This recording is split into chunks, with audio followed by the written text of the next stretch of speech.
বউ পা দিয়ে আগুন জ্বালাচ্ছে। ধুর মা, তুমি কি পাগল হয়ে গেছো? ওই দেখো, তুমি ভালো করে দেখো, কাঠ দিয়ে রান্না করছে। আমি একটুকে নিচে চোখে দেখে গেলাম, ও পা দিয়ে আগুন জ্বালাচ্ছিল।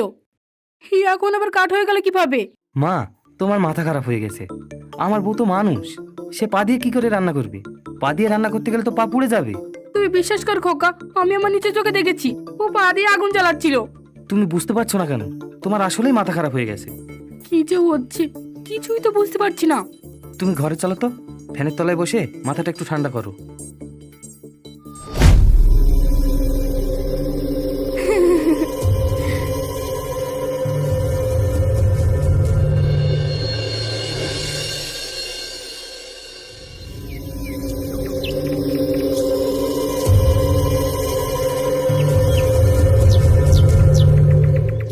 বাহ, কত বড় বড় মাছ, কত সুন্দর করে খেলা করছে। এগুলো দেখে আমার খিদেটাও কেমন যেন বেড়ে গেল। আশেপাশে তো কাউকে দেখছি না। এই সুযোগে পুকুর থেকে আমি একটা মাছ তুলে খেয়ে নিই, এটাই ভালো হবে।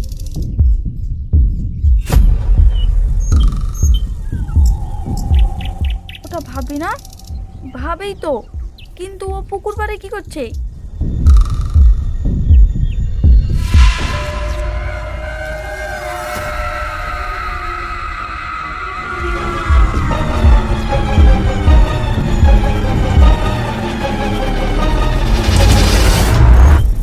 কত সুন্দর মাছ, আশেপাশে কেউ নেই। আমি এখন এই মাছটা খেয়ে ফেলি। ভাবি পুকুর থেকে কাঁচা মাছ তুলে খাচ্ছে? না না, এটা আমাদের ভাবি হতে পারে না। এটা তো মনে হচ্ছে একটা রাক্ষস। উফ, পেটটা এখন ভরেছে, এখন একটু শান্তি লাগছে। আল্লাহ, এখন আমি কি করি?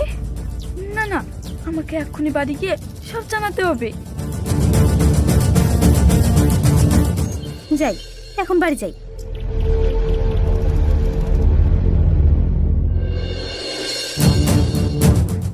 মা, ও মা, কোথায় তুমি?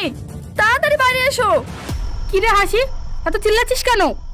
মা, আজকে আমি কি দেখেছি তুমি জানো? আমি তো আমার নিজের চোখকেই বিশ্বাস করতে পারছি না। এত ফালতু কথা না বলে কি দেখেছিস সেটা আগে বল। তোমার যে ছেলের বউ, তোমার ছেলের বউ তো মানুষ না, সে তো একটা রাক্ষস। তুই এসব কি বলছিস? মানুষ না রাক্ষসী মানে? আমি যে কিভাবে বলি, আমার তো নিজেরই বিশ্বাস হচ্ছে না। আমি যখন পুকুর পাড় দিয়ে যাচ্ছিলাম তখন দেখি তোমার ছেলের বউ পুকুর পাড়ে দাঁড়িয়ে আছে, আর পুকুরের দিকে তাকিয়ে তার এই ছোট্ট হাতটা অনেক বড় হয়ে গেল, আর তা দিয়ে পুকুর থেকে একটা কাঁচা মাছ তুলে কেমন ভাবে খেতে শুরু করলো। আমি আড়াল থেকে ওই সব দেখে ভয়ে পালিয়ে এসেছি। তোমার ছেলের বউ তো মানুষ না, সে তো একটা রাক্ষস নেই। আরে মা, সে তো আমি জানি যে ও একটা রাক্ষসী। আমি সবাইকে বলেছি কিন্তু কেউ আমার কথা বিশ্বাস করেনি। এমনকি তোর ভাইকেও বলেছি কিন্তু সেও বিশ্বাস করেনি।